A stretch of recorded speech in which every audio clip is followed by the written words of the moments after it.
Hey, everybody, it's Ryan. Thanks for downloading today's show. And just a reminder, as always, Wake Up War Chant is brought to you by our friends at For the Table, Madison Social, Central and Township, in the heart of College Town. That's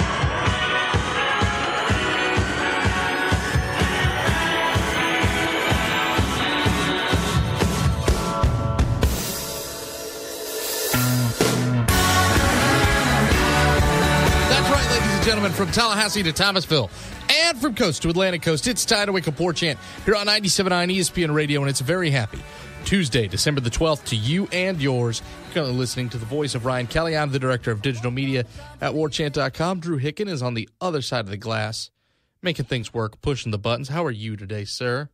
I'm doing pretty good. How are you? I'm fine. So, navigating through finals week well? Yeah, everything's been good. I had some papers to turn in last week, had a paper to turn in earlier today. I got 2 tests left, and that's all she wrote for me.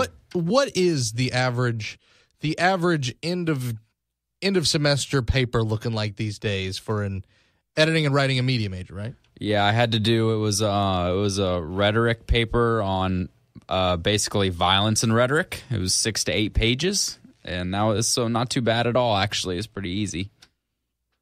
That's it? Yep, 6 to 8 pages. Not too bad. Nope. Not too bad. That was always my big thing, is that I'm not a bad writer. At least, God, I hope I'm not.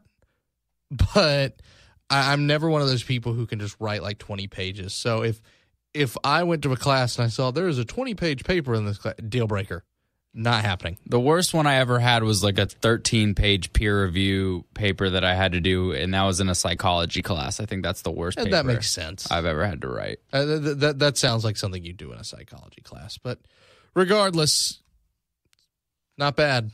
Wrapping up a whole week. And you said both your exams are on Wednesday. Yeah, Wednesday. Mm-hmm. So that's the last day we're on this week. So you're going to have an eventful Wednesday, sir. Anyway, thanks so much for waking up with us here at 6 a.m. on 97.9 ESPN Radio, or streaming over your mobile devices, our WTSM app, which we love. And, of course, if you have to, the TuneIn Radio app works well as well. ESPNTallahassee.com on your desktop. On the podcast side, you can get it on iTunes, Podcast Republic, WarChantRadio.com, YouTube, and plenty of other places, wherever, however. Thanks. And thanks if you've left us a good review. We always help that as well. That is always appreciated. Radio@warchant.com is your email address. @WakeUpWarChant is your Twitter account. And finally, of course, our friends at For the Table get it done for us every single day. Madison Social, Central, Township, those are all there in College Town, and the Sodo Banking Company in Midtown. This is a strange week. It's finals week, and I think it's just because we're starting to get back to a little sense of normalcy, but it's strange that the news cycle went from so much over 2 weeks to absolutely nothing outside of recruiting. And we're going to have plenty of recruiting talk today. Michael Langston's going to join us later on in the show. Ira Schoffel joins us in the next segment to talk a good bit about basketball and then a little bit about football. And I recorded that interview last night with Ira, and I got to ask him something, and I think it's a combination of a lot of things, but I think it's the opponent. I think it's the Willie Taggart hype. I think it's the recruiting. I also think it's a little bit of basketball, taking the attention off of a lackluster football season. But it's so weird that here we are in bowl season, and here we are just 15 days away from playing this game, just 2 weeks, and nobody can really seem to bring themselves to talk about FSU Southern Miss all that much. I mean, why would you, honestly? There's nothing exciting about that football game other than the fact that you extended the bowl streak. I think other than that, if you ask me, I think most people would rather just not play it. I mean, I'm glad that Florida State's going out there and playing a bowl. I'm sure the players will enjoy it. But from a standpoint of, needing to get some recruiting done and wanting to put a staff together, which is tough to do, and you still have another football game to go, that's kind of hindering you a little bit in doing so. There's obviously some pros. Willie Taggart gets to watch the staff coach and see if there's anybody worth retaining on the staff that he thinks will fit his vision for the program. He obviously gets to watch some players and what's a extended, basically almost like a short spring practice, a spring spring session, and he'll get, help him heading into the spring, seeing where a lot of these guys are and where they'll fit in his offense and defense. And it's good for the players, like I said, that you get the extra game, more film, you get the extra practices, which is good for a team, especially as young as Florida State is. But at the end of the day, you are playing Southern Miss at the Independence Bowl. No one really cares. It's just, I hate to be the downer about it, but it was more important. But it is what it is. Yeah. And it's a chance to, I will say this, playing in the Independence Bowl does have its advantages in that Southern Miss is an opponent that is not the typical, it's not the typical scary mid-major, oh God, Southern Miss is coming and they've got a couple athletes and there's a chance that they can upset us. And I'm not saying that it's a 0% chance Southern Miss wins this game. We all know about bowl games and motivation and what can happen in certain situations when a team isn't ready to play a team with something to prove. We've all seen that. But Southern Miss lost to Kentucky and Tennessee.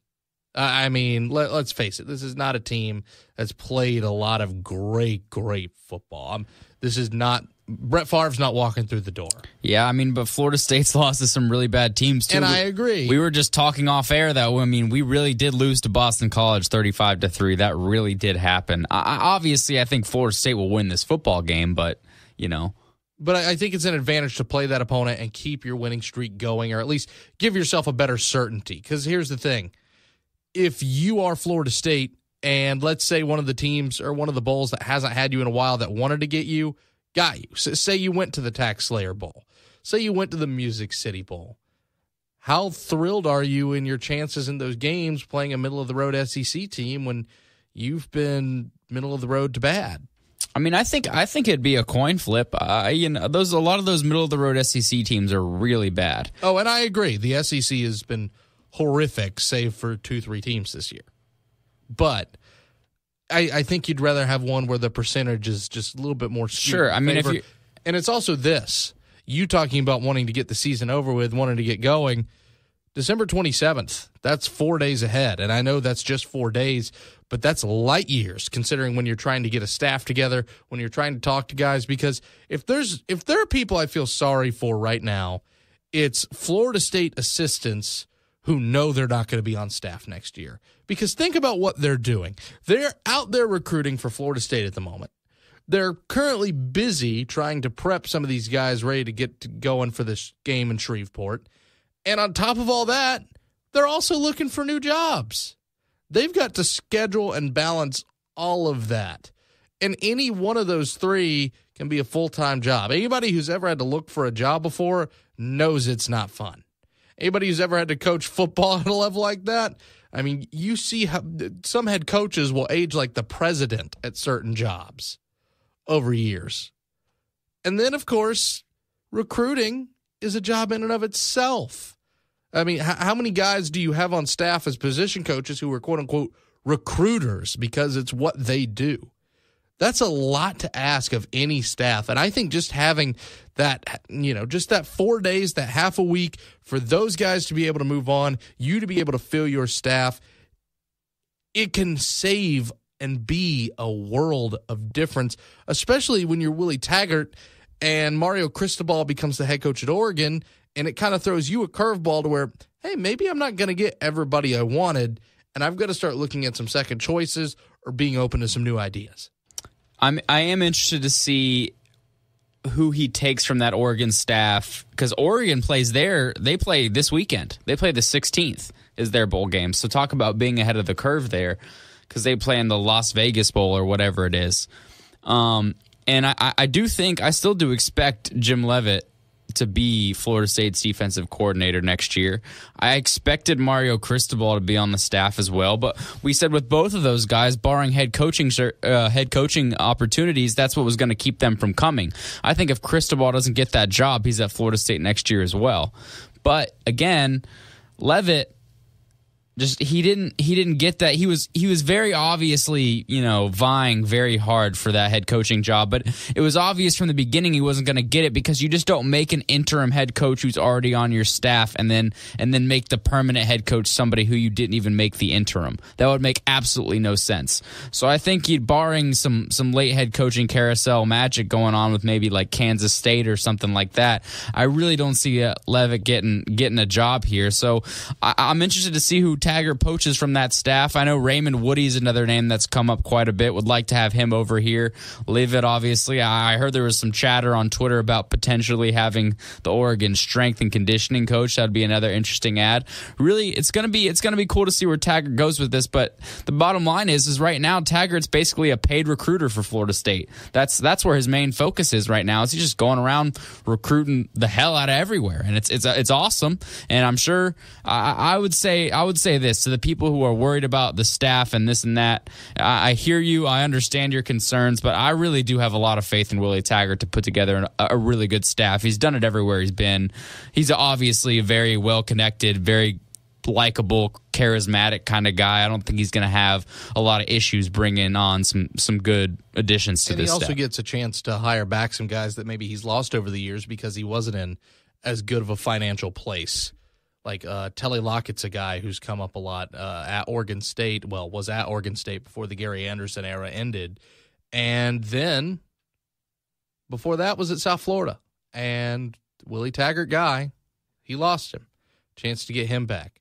Maybe you bring Jim. Maybe it's somebody else from Willie Taggart's past. That's the thing, is that Willie has adapted his system so much over the years to where there are enough guys that he can reach back from and he can put together the staff he wants, maybe if it doesn't completely look the way you thought it would. We got some questions, basketball, football, and more from Mr. Ira Schoffel, the managing editor of WarChant.com, right after this. It's Wake Up War Chant on 97.9 ESPN Radio. No sleep till!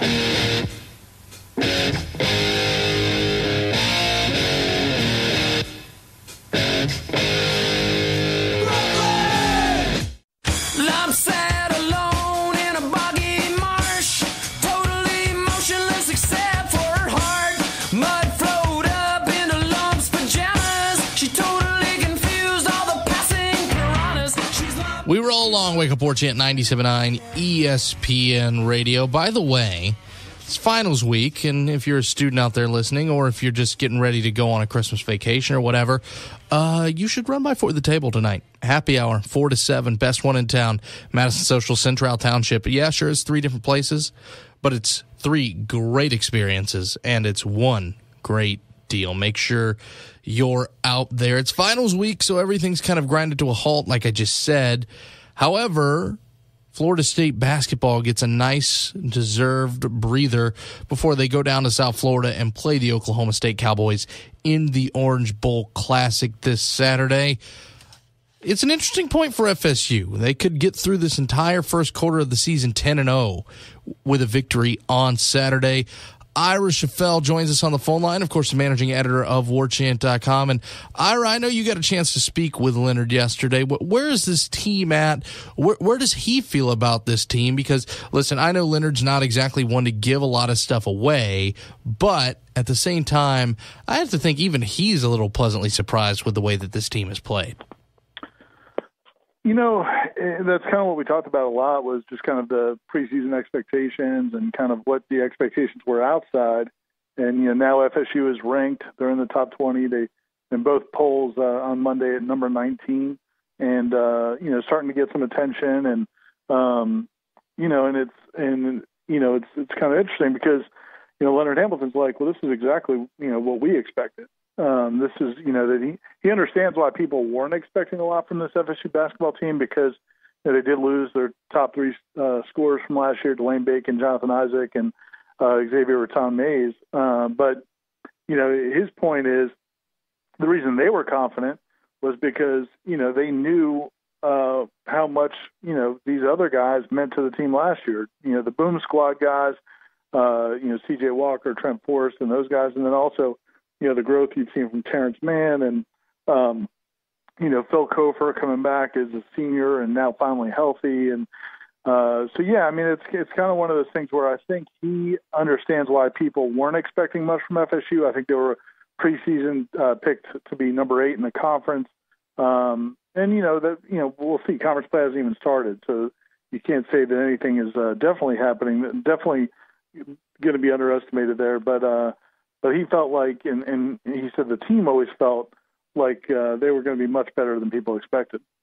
And I think you can sense that whenever you get to talk to even the players. I know you got to talk to Leonard, but these are guys who certainly kind of feel like they maybe had some unfinished business last year, and the idea that there was so much talk about Dwayne Bacon, there was so much talk about Jonathan Isaac, there was so much talk about XRM that, hey, remember how everybody used to say we had the best bench in the country last year? That didn't go away. None of us left. We're all pretty much the same. This is still a team that's got some really good pieces and still gels really well. And I think that's what impresses me, is that there was so much talk last year about how well that team played together.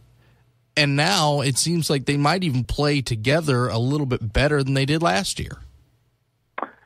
Yeah, I agree with you. And that's the funny thing about the, I guess, analyzing or kind of evaluating where they are, from our outside perspective. You look at it and you say, wow, this team really has good chemistry.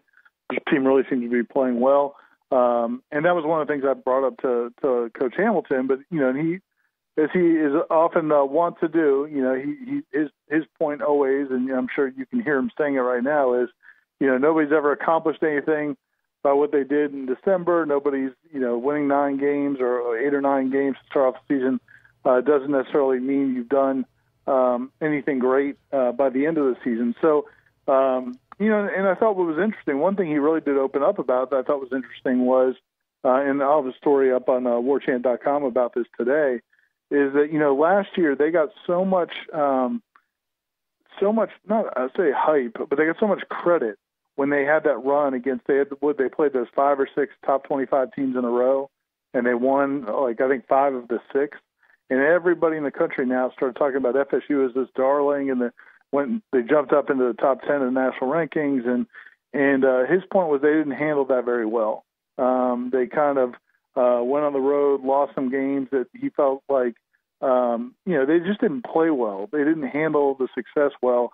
And so that's one thing that they're really focused on this year, is not getting caught up in that. They did expect it to be better than people were predicting, but now that they start getting some attention, again, they're in the top 20 now. People are starting to talk about them as maybe a team that's going to be maybe in the top, 5 or 6 of the ACC. He wants to make sure that they handle that better than they did a year ago. I'm not going to lie. When you said, I know you can hear him say it right now, I thought you were going to say, we're not ready to pat ourselves on the back just yet. He did say the cake's still in the oven. Cake's still in the oven. We haven't hung any banners yet. We haven't. What is, while I'm on the topic, what is your favorite Hamism? Oh, man, that's a good question. Yeah, we're not ready to take any bows just yet. I think it's just an old standard. It's I think that was a precursor to all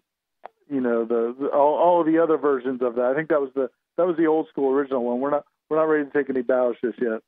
There's that one, and then I love the new ACC, because at some point, playing in the new ACC has to just be playing in the ACC. I mean, Pitt Syracuse have been here almost 5 years now.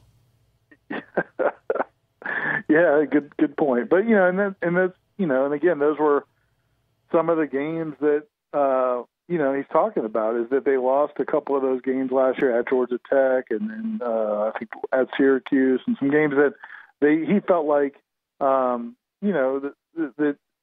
it's one thing to and he'll say it all the time that the new ACC is top to bottom, anybody can beat you on any given night, but again, back to his point was, that's why those teams can beat you, especially if you're not sharp. And the challenge to kind of set yourself up for the season you want to have is to be sharp even against those other teams, because anybody can beat you. Finally, Ira, again, not ready to take any bows just yet. But with Oklahoma State looming, I asked Adrian this question last week. I'm going to ask you a question that I think seems pretty obvious now, especially after you beat a decent Tulane squad the way you did. on Sunday. If you get past Oklahoma State, you're getting out of this out of conference play period undefeated, right? Yeah, you would definitely think so. And again, that's kind of, and I don't think Leonard Hamilton would say that, again, I don't think he would say publicly that they expected that or that they're already predicting that because they have to play those games. But yeah, no, they're in great shape. I mean, Oklahoma State will be a solid test. I think they just played really well against Wichita State this past week. Oklahoma State will be a test. But yeah, then after that you get Charleston Southern and Southern Miss. Again, you feel really good about those games, both of them at home. They will be during the Christmas break, so crowd probably won't be great. Students won't be around, but yeah, going into that Duke game, it'll be at Duke. It's obviously a tough place to play. They were number one in the country. Are they still I'm not sure if they're still number one yet or right now or not. But after they get that loss, but they're as talented as anybody in the country without question. So that'll be a huge, huge test. But at least they'll be going into it with a ton of confidence. Yeah, when you talk about that, when you talk about that top 25, Ira, and those rankings. By the way, speaking of which, Duke is no longer the number one team in the country. Duke fell to number 4. Villanova's your new number 1. Michigan State, your number 2. Wichita State, your number 3. But all that being considered, Florida State only jumped up to 19. They're the lowest ranked of the undefeated teams in the polls. Do you feel like if you win that game at Duke, opinions change, or do you feel like you got to string together a couple of those to maybe get a little bit of that respect? I mean, there's no question. If they won at Duke, it would be, people would be falling all over themselves to praise them because, they won at Florida when Florida was number 5, and Florida obviously isn't playing like a number 5 team anymore. But at the time, that was a shocking win. And I'm curious to see. I mean, we spent all offseason talking about how hard that beginning of the ACC schedule is going to be. They open up with at Duke, then they've got Carolina, Miami, who's having a great start to the season. Everybody expects them to be really good. Louisville and Syracuse to open the year. You can't get much harder than that to start an ACC schedule. But I'm curious to see how this team plays against those types of teams because, I was impressed with the Tulane game just because I didn't think FSU played all that well, and they still ran away with that. And I think Tulane's a solid team, got a good coach, Mike Dunleavy. I think that to not be sharp and to just run away with it in the second half is impressive. I think it shows you how much talent they have and how well they can play. Now they've got to play sharper, but I think that's why.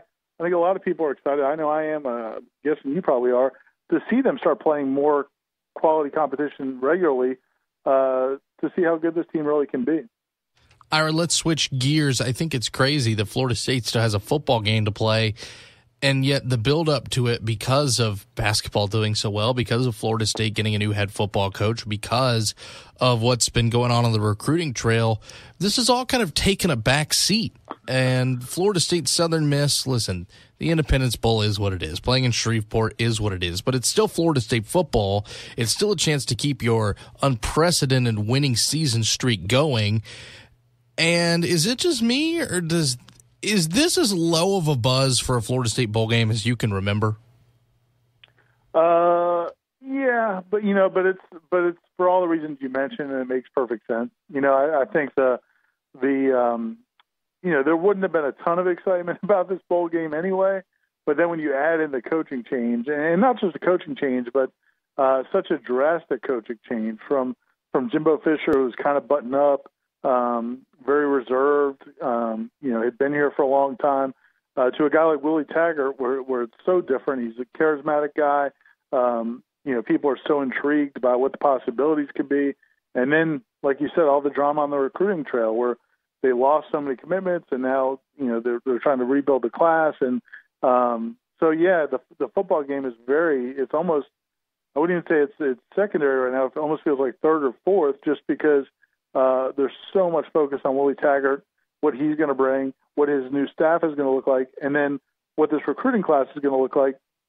I really feel like, Gene Williams and I were talking about this earlier in the week, just kind of planning coverage, and we kind of feel like people aren't really ready to start talking about the football game yet because they're so focused on all those other things. And I think it's also the idea, and this is nothing against Southern Miss, who, of course, last time these two teams played, a guy named Brett Favre went to the Gator Bowl and beat the Florida State Seminoles in Jacksonville. But Southern Miss is, listen, it starts and ends at you lose to Tennessee. You didn't exactly look horrifically competitive against Tennessee. It kind of speaks volumes of the opponent to where, listen, 2007, when you play that Music City Bowl against Kentucky, sure, it's Kentucky, but it's still a name SEC team. 2006, you play UCLA. Sure, they weren't great, but it was still a name Power 5, Pac-10 at the time team. I think part of it is, and again, this is no offense, I don't want to sound like this is me thumbing my nose at anybody, but this is not the sexiest matchup either. Oh, for sure. The Independence Bowl in Shreveport doesn't help. And then, Southern Miss is one of those teams that, everybody for years and years and years, nobody wanted to play Southern Miss because there was a decent chance they were going to beat you, but you got no credit at all if you won. And that's really still the same situation. It's a team that, FSU has to win that game to avoid being embarrassed. But even if you win it, there's not going to be a lot of excitement about what you accomplished because of the name. It's fair or unfair. It's what it is. I mean, and there's a lot of the one, I think will be interesting. I think one compelling thing that from an insider standpoint, this isn't something that's going to get fan interest across the board, but I do think, people who are really into it, I think they'll start getting excited when you start talking about some of the connections, the fact that, Derek Nicholson, the former FSU linebacker, is on their staff. Tony Pecoraro is their defensive coordinator. He was a student assistant at FSU. There's a lot of connections between the two teams, and a lot of those guys know each other. And so I think that will be interesting, but again, probably not to the casual fan. Maybe not the biggest style mover, but at the end of the day, it is a chance to keep that winning streak going. Ira, always a pleasure when you join us, my friend. Thanks, Ryan. Talk soon. Okay, ladies and gents, we're going to take a break, and when we come back, it's going to be our own Michael Langston giving us some recruiting updates about what's going on all across the Taggart Train. Stick around. It's Wake Up War Chant on 97.9 ESPN Radio.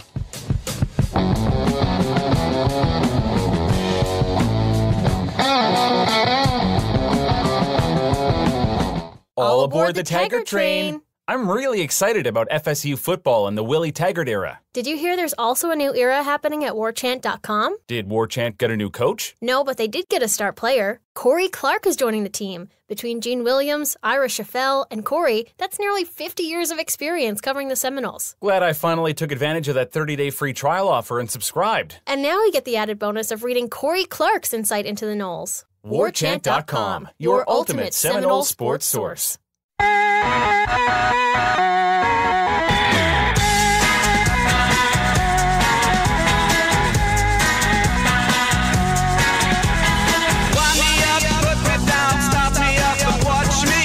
We keep rolling. Wake Up War Chant 97.9 ESPN Radio. And Willie Taggart still out on the recruiting trail. Twitter and everything else has been a buzz since Coach T got to Tallahassee. And, of course, plenty of commitments and decommitments to Oregon and flip-flops and guys who are maybe wavering and kids who are recruiting other kids. There's so much to get through when it comes to recruiting. And, of course, our own Michael Langston does as good a job as anybody of making sure that they, to steal a phrase from the old guy, Michael, eliminate the clutter. Yeah, it's another phrase is using is business is about to pick up. Yeah, that's what we're seeing, and there's a lot of action, and certainly Willie Taggart's been out there, all over the place, and certainly putting in a lot of work, and already setting up for seems to be a big official visit weekend. So he's really been putting in the work. As we covered kind of last week, 3 guys he visited, the FSU commits.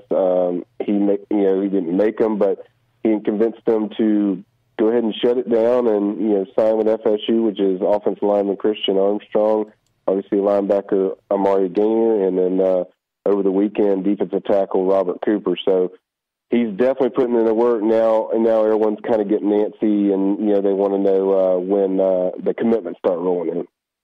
Yeah, and let's talk on some of this right away. And speaking of guys who Florida State's hoping to get a commitment from, let's talk about 4-star wide receiver Warren Thompson. I say that because that's on the front page of warchant.com late in the evening as we're recording this for tomorrow's show.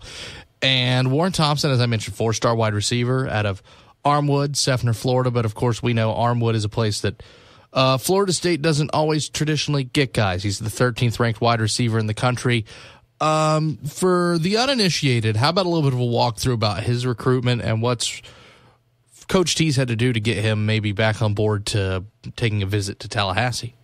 Yeah, it's been kind of a whirlwind with him because he started off in the spring, grew up a big FSU fan. I know that's hard for a lot of FSU fans to grasp that an Armwood kid would actually grow up an FSU fan because that was his childhood favorite, and he always liked FSU. It seemed like FSU was going to get a commitment pretty early on. Then he took a visit to Oregon. Oregon started working on him. Willie Taggart started working on him. They built a great relationship. Then eventually he committed to Oregon over the summer, and then obviously he's gone through the whole season. He's always been really close to Willie Taggart. You could see the connection. He really connects with him really well, and then obviously, all the coaching carousel happened, and then Willie Taggart coming to FSU, that's kind of swung things to make it even more interesting because I think Lawrence Dossey is one of his favorite coaches. I mean, that's probably the assistant coach that he's closest to. He has a great relationship with him. And then Willie Taggart's the head coach that he's the closest with. So they visited him on Monday night. The visit went extremely well from what we hear, and now he's taking an official visit to FSU, where he wasn't going to take any visits till January. So that's an interesting development, and certainly one where you got to feel it's pretty positive for FSU. And I think he's a guy that eventually, whether he takes more visits or not, I think FSU is where he likely ends up. All right, moving forward, let's talk about the guys that Willie Taggart plans on visiting today. You've heard from Jashawn Corbin. I know you've heard from John Huggins, who also thinks that he's going to expect Willie Taggart today when you're listening to this today. What do you know about those guys? What do you know about how those visits are going to go? Anybody coming alongside Willie Taggart to those? Because I know it seemed like yesterday a lot of his visits, well, I know he had Dossey in home with him for the Thompson visit, but how do they go about dividing their time, first of all, some of these guys between bowl prep and recruiting, especially since there's an interim on one end and there's the new head coach on the other end? Well, the good thing for Willie is, all his focus is on, recruiting and putting together his staff, whoever that may be, whenever they may put that together as far as, making that official. So his part's pretty easy, but with Dossey and these other assistant coaches that are, going on visits, it's probably like a juggling of the schedule. But I think last week was mainly, when they wanted to start off in Georgia, hit some of these guys, mainly up first, they want to hit up Amari since they knew Amari Gainer was the bell cow. So you want to start off, and I think the main thing he's trying to do to start off with is let's go ahead and take care of these commitments, make sure everyone's secure that we have committed. But then also, this week I think it's going to have a state of Florida feel where I think he's going to hit up all the kids in the state of Florida that are committed to FSU or their targets. So I think that's kind of what they're doing. With Jashawn Corbin, he's also very close to Willie Taggart, so it's going to be very interesting what he tells us, today whenever that visit happens, how things go.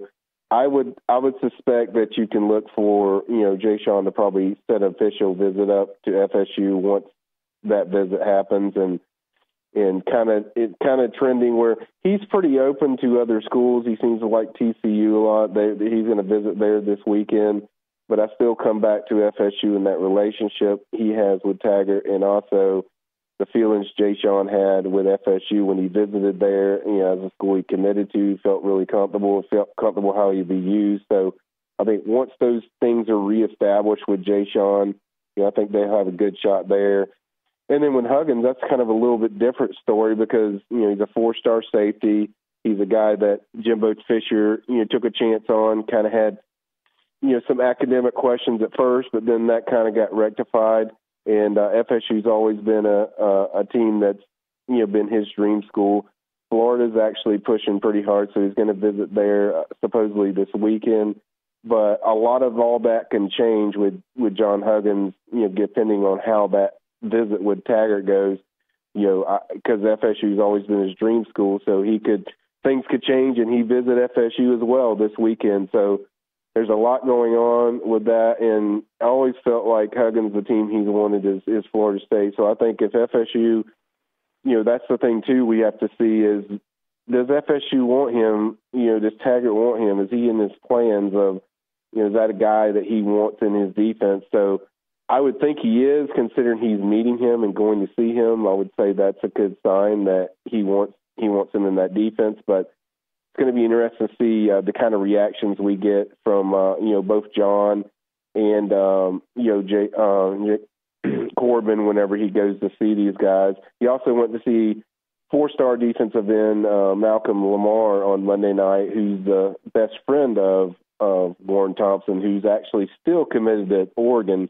But, I would suspect that you could probably see him setting up an official visit as well to FSU. So there's a lot going on this week. Speaking of guys who you don't know if they're going to fit in the defense or not, Stacey Kirby decommitted from Florida State yesterday. I know you mentioned on the premium recruiting board that it's not a big surprise. Is this just a place of this doesn't fit?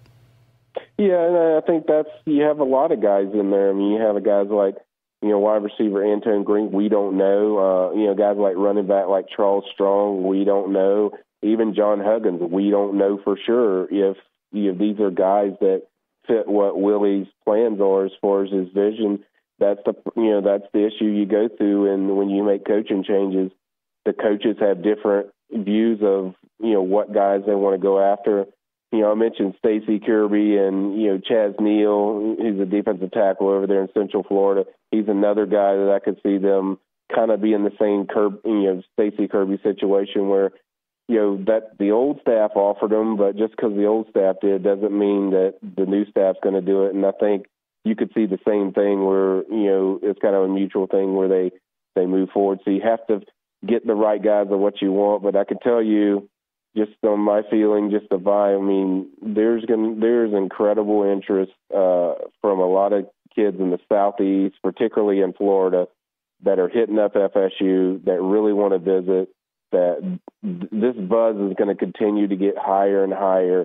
And it's going to get even higher once FSU fills a full staff out. It's going to get pretty crazy with the amount of kids that want to check out FSU because they're very intrigued and excited about Willie Taggart. We kind of talked about that last week, Ryan, where, a lot of kids on the Southeast, from Florida, Georgia, Alabama, even on the Mississippi line, they've been waiting for Willie Taggart to get a job like this, like he has at FSU, because he's a very popular coach. He's a very, very polarizing figure that a lot of kids like a lot. They like his style. They like his culture he builds. They like, just the way he does things. They kind of like his, just his vision in general. And so this is going to only get higher. And this is why, you can see why John Thrasher and Stan Wilcox had him as their number one target. And this is why,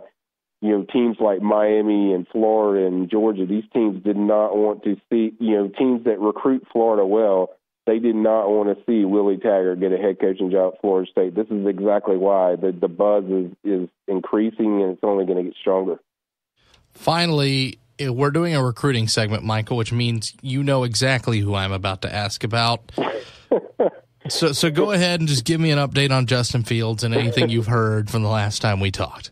Yeah, I haven't confirmed anything about if FSU visited him or not. I'll still say the same thing I've said last week, and I've said continuously that I think he's going to end up signing with Georgia. I just go back to he said, he told me one time, like when I make a decision, that's going to be where I'm going to go. I think there's some push from Florida and Florida State, and I think he's intrigued by both schools and their offenses, and both schools have recruited him hard. But, I mean, everything I've gotten so far, it just points to him, signing with Georgia, and I think that's going to happen this week because I think he's signing early, from indications I've got. But the indication, I think he's very intrigued by FSU, but this might be a situation where, he likes Taggart and he likes all the stuff, but, he got in there too late where he didn't get a chance to see stuff like he did at Georgia. But, you're going to continue to hear the rumors and stuff, but, as of today, that's kind of my feeling on the subject with Justin Fields. So in the words of the great Jim Carrey. So you're telling me there's a chance? Yeah, I guess you could put it that way. Not much of a chance, until... Hey, there wasn't much of a chance for him either. Yeah, that's true. So, it's kind of a, wait and see. Now, one thing I will mention is that, Justin's very close to Del McGee, who's the assistant coach on Georgia's staff. He's a guy I've heard, around, the grapevine that, he's the guy that possibly, could be a candidate for, one of the FSU positions there. I haven't heard anything farther than that, and I'm certainly not going to share any coaching information because Gene's all over that stuff. But that's just something to watch. If you want to have something to watch regarding Justin Fields, that would be the only thing I think could impact, maybe, make things a little interesting. But as of now, I fully expect him, to sign with the University of Georgia. All right, then. We'll continue to monitor the situation. And if something changes, I'm going to be the first person you're going to tell, right? Sure, why not? All right. Besides my wife. My wife. I mean... Okay. Yes, you are more than fine to tell Diane first, but then you have to tell me. So, all right. Thanks as always, Michael. We always appreciate it. Oh, no problem, man. Ladies and gents, we have more on the other side. It's Wake Up War Chant 97.9 ESPN Radio, brought to you by your friends at For the Table.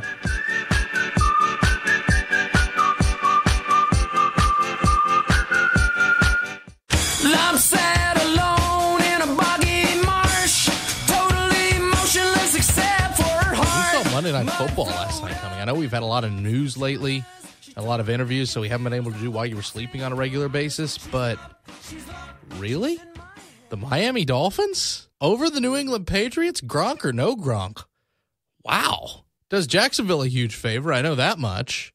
Keeps him in contention for one of those first two seeds. But did you know, and Sean McDonough said this on the broadcast last night, did you know that Tom Brady is 7-9 in Miami as the starter for the New England Patriots?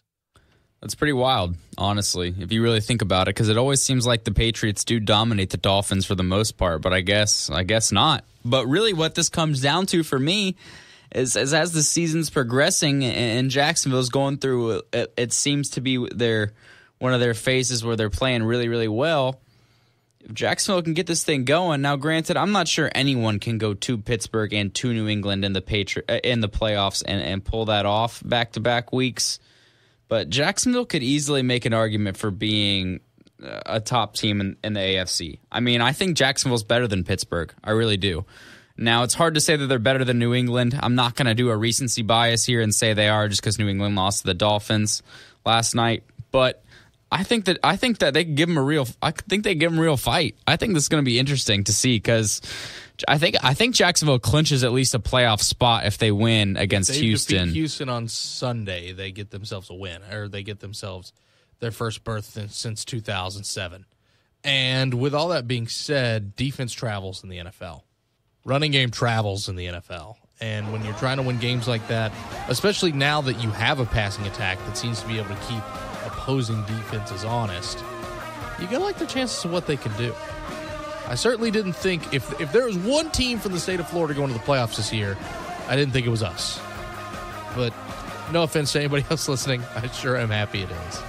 Drew, my thanks to you, my friend. Thank you. Thanks to you guys for listening. Golick and Wingos is up next, 97.9 ESPN Radio.